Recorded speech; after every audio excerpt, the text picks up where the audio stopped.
What's going on, guys? So as you can see on the screen, I have opened up some pages just showing pricing for different models. I mean, some of the top models right now.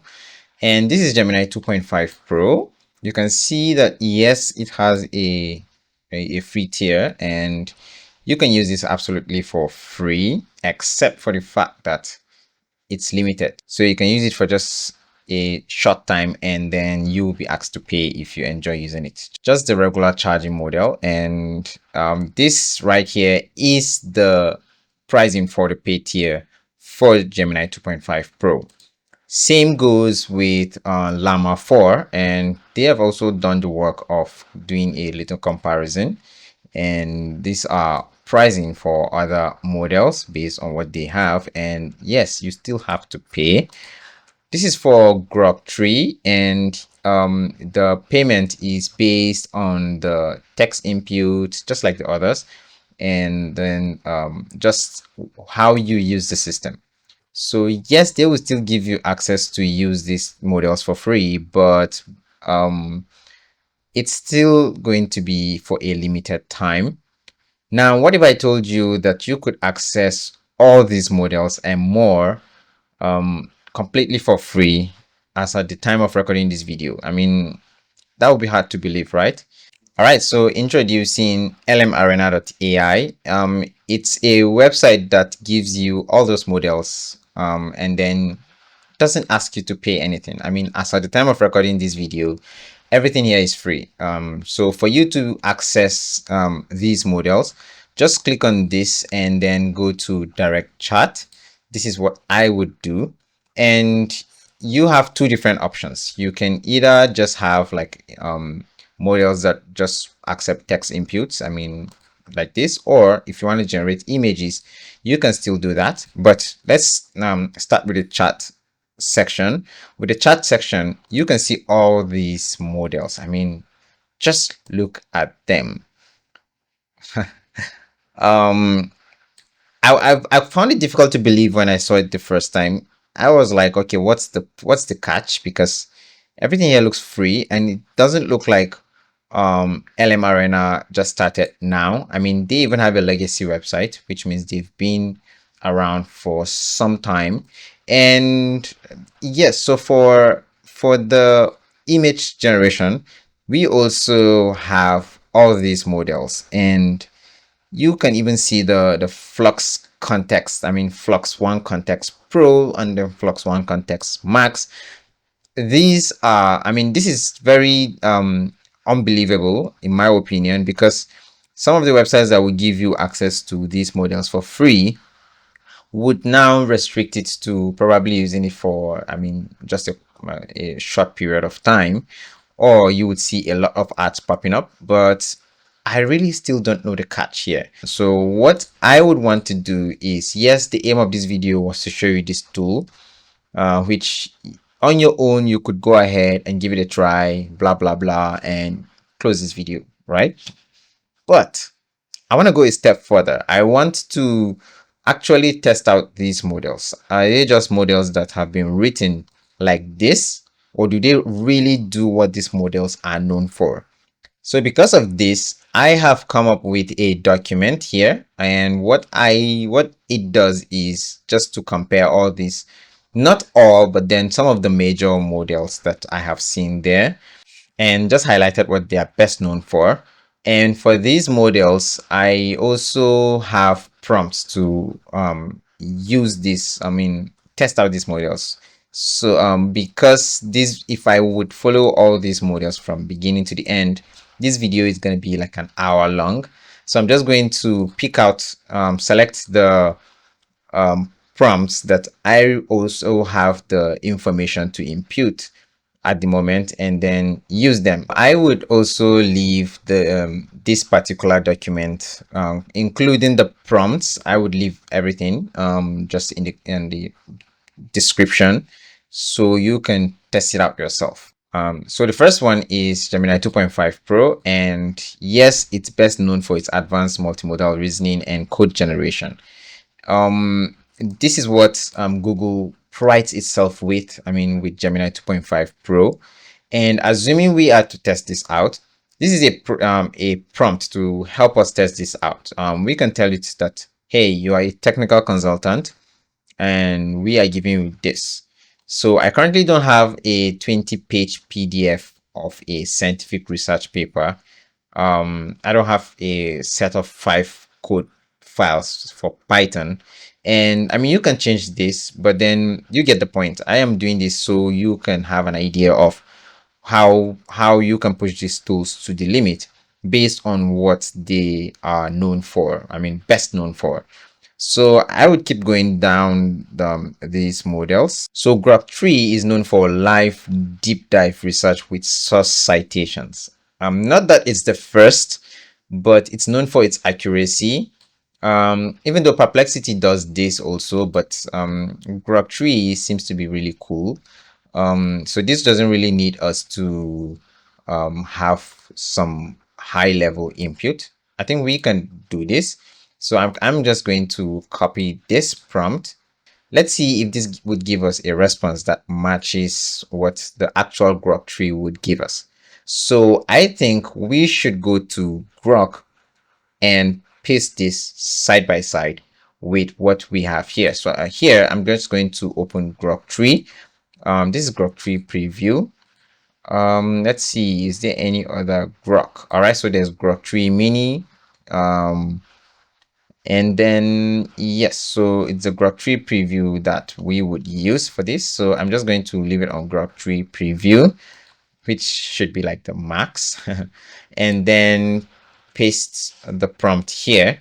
So I will now access Grok 3 from X and then paste the same prompt. Okay, so this is the version of Grok 3 from X, and I am also going to paste this here.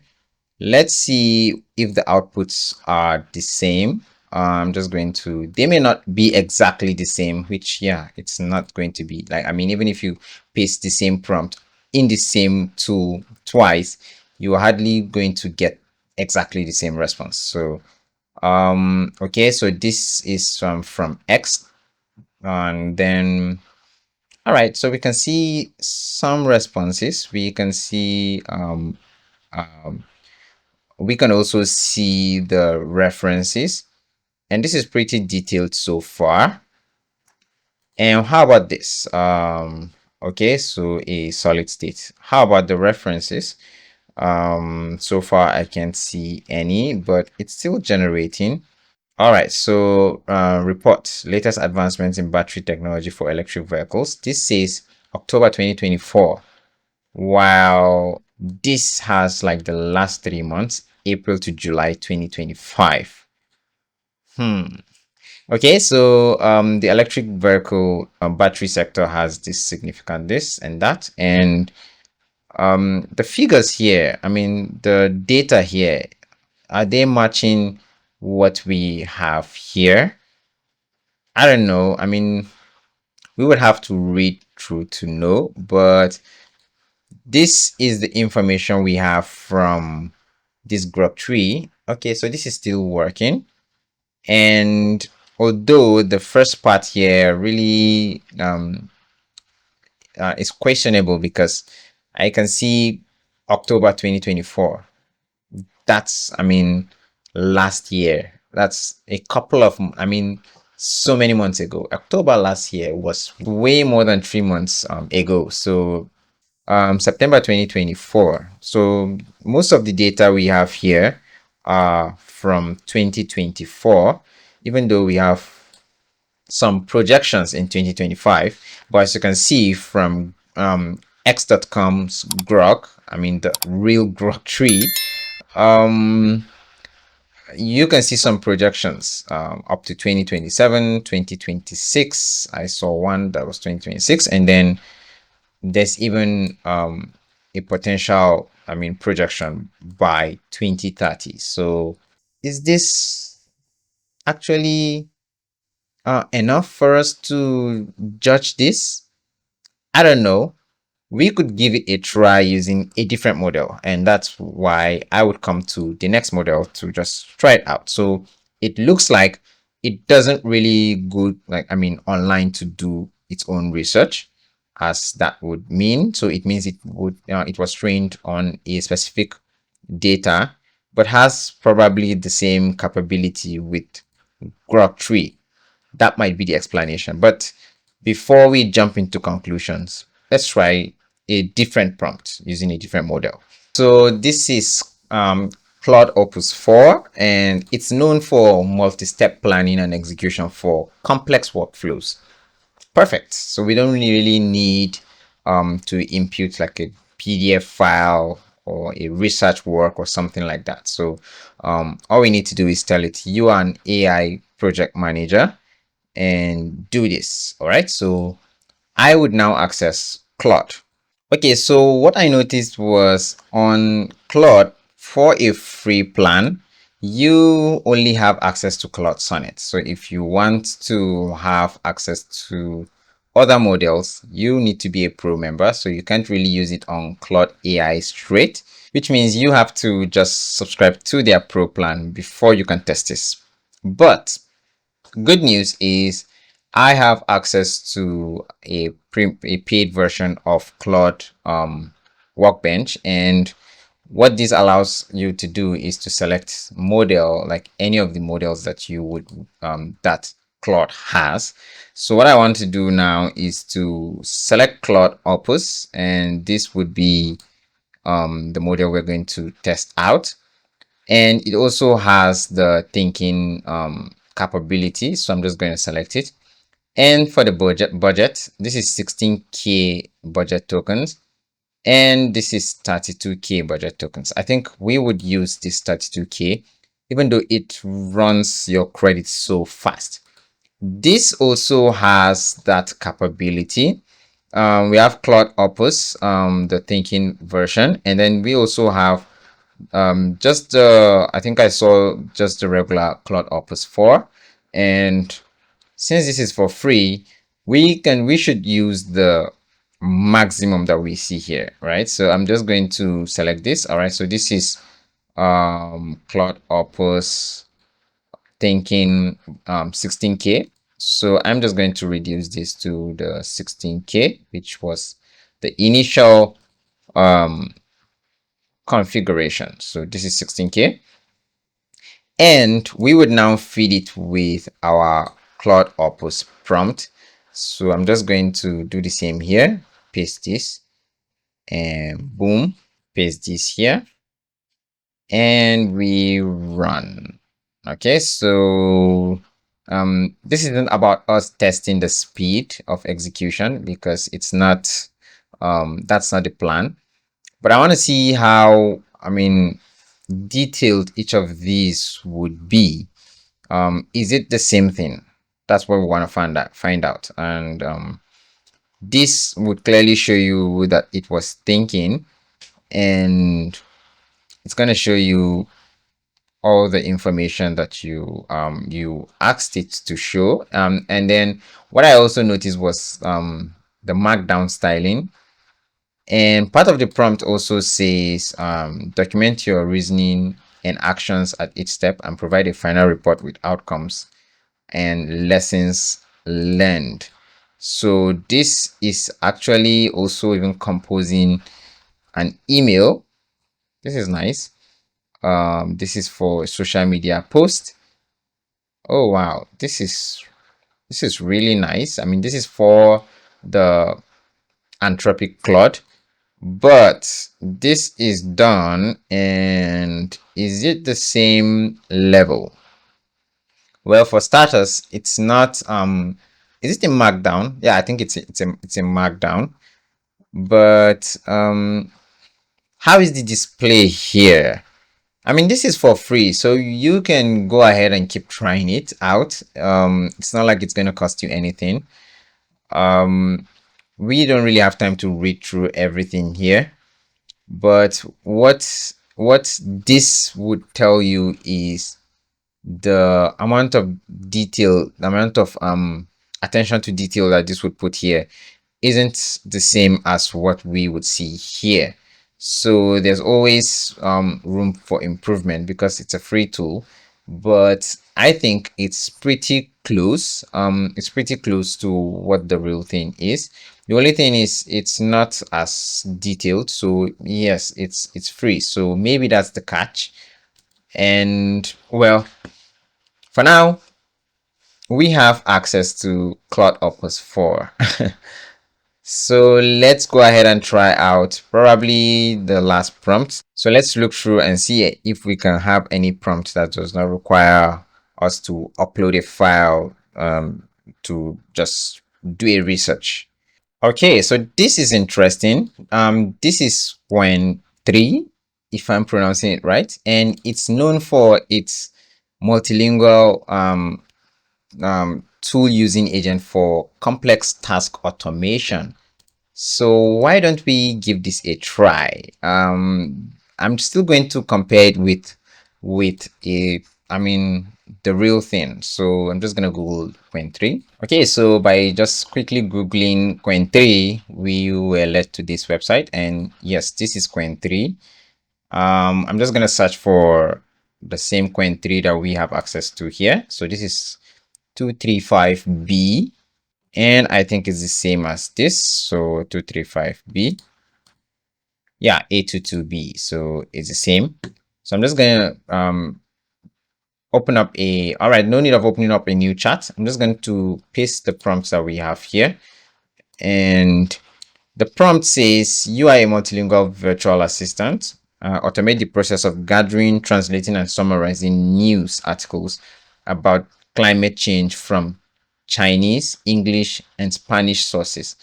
This would be interesting, but it would only be interesting if it would actually go online to find the information we are requesting for.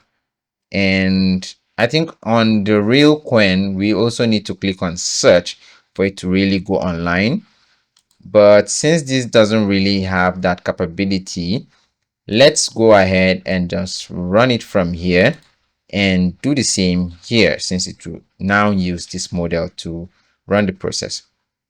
And the prompt continues. It says use external tools to fetch articles, translate them, and generate a comparative summary. I'll put the summary in all three languages, highlighting key differences and similarities. This is such a complex, I mean, comprehensive prompt. Let's see what happens here. Okay, so yes, we didn't really give it internet access, so I can see match. What's this? 20 what? Okay. Okay, this was as at March 2025. This was probably the last data it got record of, March 2025. Is it the same as this? Okay, so let's see, anything that has to do with a year here. This is quite interesting.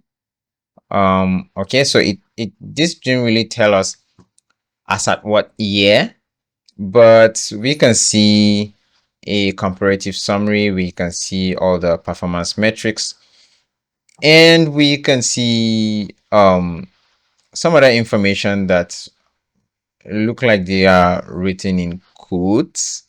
This is a bit more presentable, but this also gives us links that would lead to somewhere.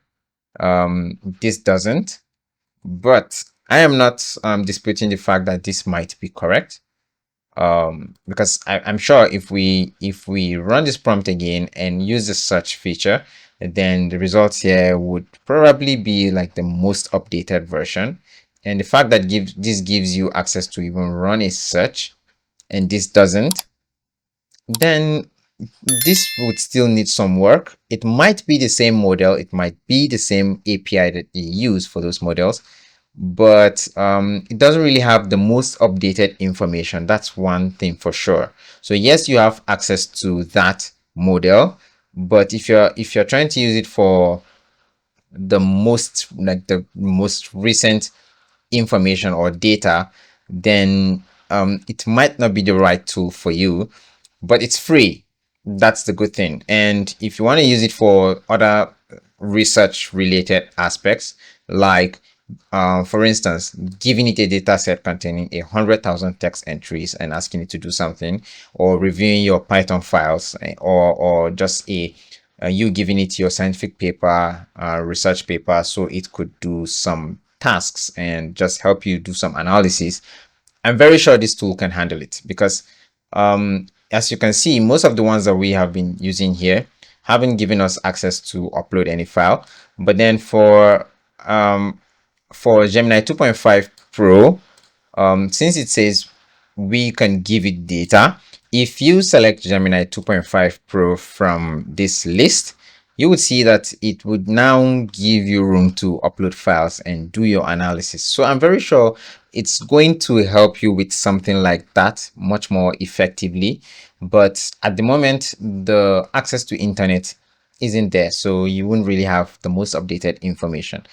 And I was really surprised. I mean, the information we had from the first test was way back. That was October 2024. And that's, come on, you need to run your crawlers again so you can get a little bit of more updated info. So that's for text generation. And if you want to use this tool for image generation, yes, it would. And yeah, you have to start a new session. It would support image generation, and these are the models that you have access to. And Flux Context Pro is one that we even used for editing photos in my last video. If you haven't watched the last video, I'm going to just link it somewhere above. But these are all the models that you have access to. And the fact that it's free makes a lot of sense because you can just keep trying. And one thing that I would also have loved to see in this tool is the ability to select an aspect ratio. I would love to see that. And yes, you can compare two models of your choice side by side. You can even have a battle with two anonymous models, which was the initial aim of LM Arena. But now that we have access to do this, it means you can also use this for other things that you want to do. So for Flux Context Pro and other image AI image generators out there, you have access to do all these things because I believe Flux Context and Pro and Max are very good with handling inputs. You can also use images and edit them just to maintain consistency, and this also helps you with that. So it's not as perfect as what you would expect, but for now I think let's just give it a try. So one of the best places where you can get access to these tools is Leonardo AI. So Leonardo now has Flux 1 context and GPT image 1, which you can see they are new models. And what if we decide to prompt something here? I mean, in Flux 1 context, since we have Flux 1 context here, and let's just use Flux 1 context that we have here. And this is Flux 1 Context Pro, and this is Max, and this is Flux 1.1 Pro. And all right, so I think let's just go with the dev. For this, we would also give it a prompt here, and the same prompt we give here, we are also going to just insert it in LM Arena. So this is a prompt in Flux 1 context, a tech YouTuber reviewing a phone, as simple as that. So I think we can improve this prompt, but just look at this. And for you to use Flux 1 context, it takes 50 credits in Leonardo AI. So if it's of the same quality with what we have in LM Arena, then why would you use Leonardo AI to do this? Think of it. Even though Leonardo AI still gives you more options, like you can select aspect ratio, you can do some prompt enhancement, which we would now put off because we want to be on the same level with this.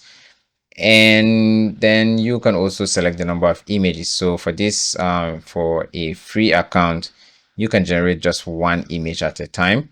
So I'm just going to generate this and use the same prompt to generate here. So this also generates one image per prompt. You don't have the freedom to select how many images you want to generate.